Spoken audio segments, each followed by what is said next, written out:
In the opening scene, a deeply wounded man stumbles helplessly through the woods, terrified, as a mysterious figure pursues him. His pursuer brutally finishes him off and drags the body away. The intense scene quickly shifts to a cheerful family of 4 on a road trip in their camper. They soon stop for a meal. Keith, the father, fires up the grill and prepares a barbecue, serving an undercooked steak to his son, Jeff. Jeff happily accepts it, unlike his sister Amy, who refuses to eat and opts for a walk instead.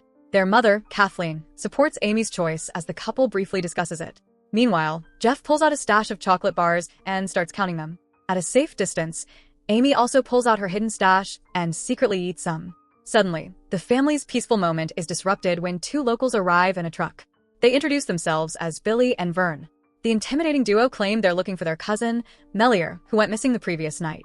Being new to the area, Keith says he doesn't know anyone named Melior. Vern, however, keeps the conversation going and starts asking questions about where they're from. Keith stands firm and doesn't reveal much. To lighten the mood, Jeff offers them some of his chocolate bars. Vern enjoys them, and in return, offers some of his own stash. Just then, Amy returns, and the creepy men look at her in a disturbing way.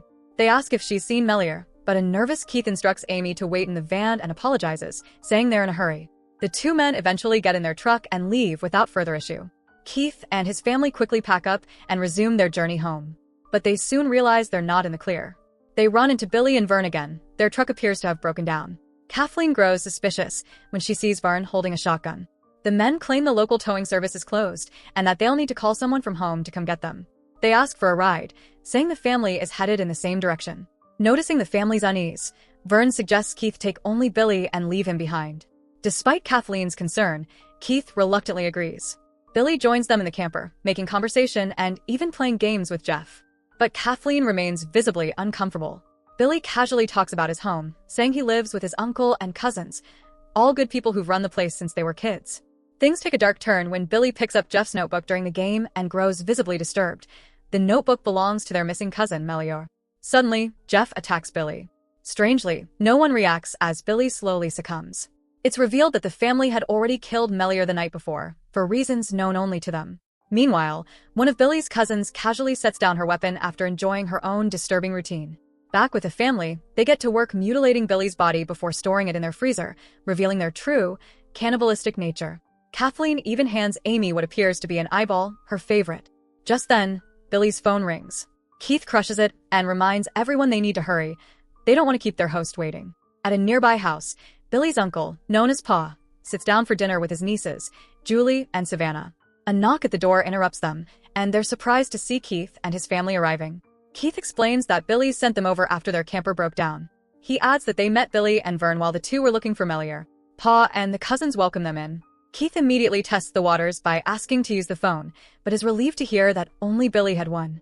During dinner, Savannah questions why Billy didn't just drive them home if they met him on the road. Kathleen quickly explains that Billy was on foot when they met, and the vehicle was with Vern, who had gone off separately. The explanation raises suspicion.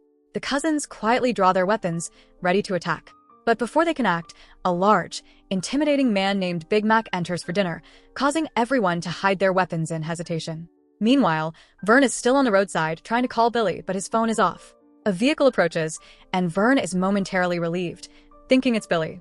Instead, it's the local deputy sheriff, a man who had recently accused Vern falsely. Vern tries to apologize and asks for a ride in the cold, but the officer declines. Vern mentions that a kind family from LA gave Billy a lift and that he should be back soon. Despite Vern's shaky condition, the sheriff leaves. It turns out Jeff had given Billy spiked chocolate bars, and the toxins are now kicking in, explaining Vern's constant vomiting.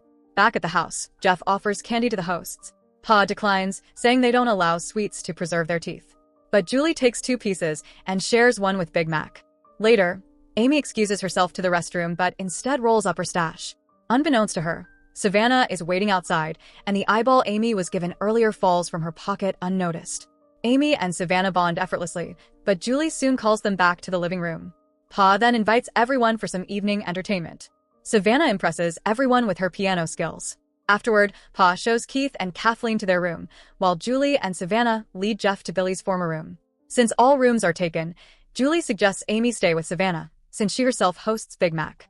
She adds that it makes sense, since Amy doesn't seem very interested in men. As it turns out, Amy feels the same way, but chooses not to say anything. Savannah later tucks Pa into bed, but shares her concerns. Something about the new guests doesn't feel right. Pa laughs it off, joking that she must think they'll kill everyone and burn the house down.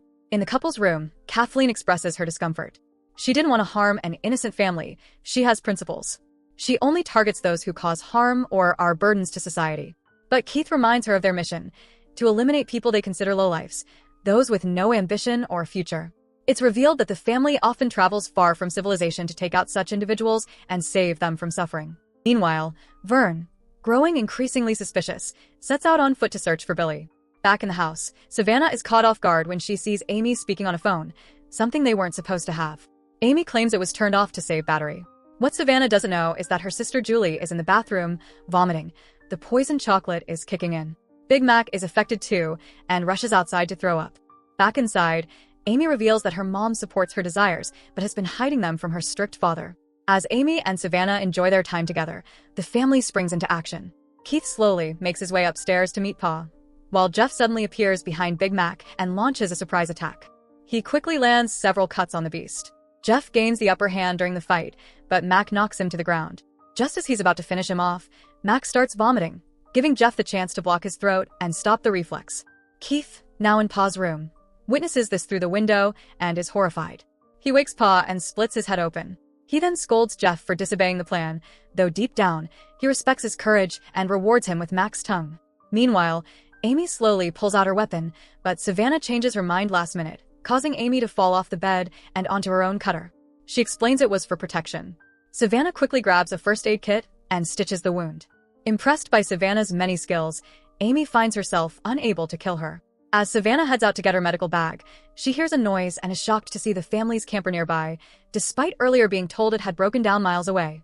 After Keith and Kathleen step out, Savannah sneaks inside out of curiosity and discovers Big Mac's mutilated body. Elsewhere, Julie finds the eyeball Amy had dropped earlier, and it horrifies her. She stumbles into Pa's room, only to be terrified by what she sees.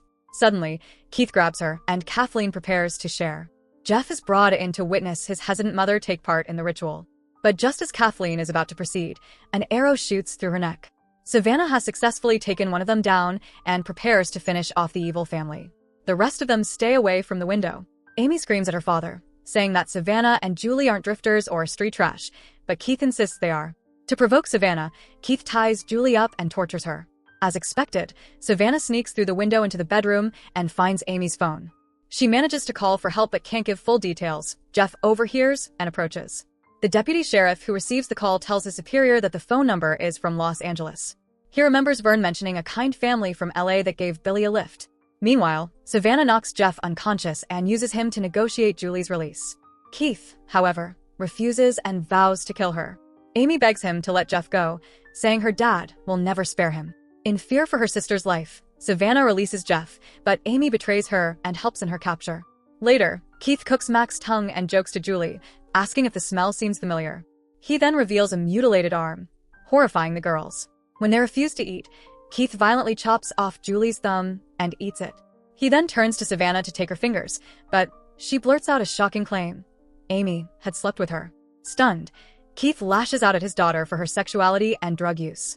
As father and daughter argue, Savannah seizes the moment, frees herself, and stabs a fork into Keith's eye. Amy retaliates, but Keith shockingly eats his own eye. Just then, Vern arrives and shoots Keith, slowing him down. But Jeff returns, and chaos erupts as everyone fights for survival. Savannah takes on Jeff in the kitchen, burns his hand, scalds his face with boiling water, and strangles him to death. Keith then stabs Vern, killing him instantly. Satisfied, he relaxes, until Julie, now free, slashes him with a deep wound. The sisters breathe a sigh of relief, but it's short-lived. Amy rises and fatally stabs Julie. Enraged, Savannah tackles Amy, smashes her face against the piano, and engages in a brutal fight.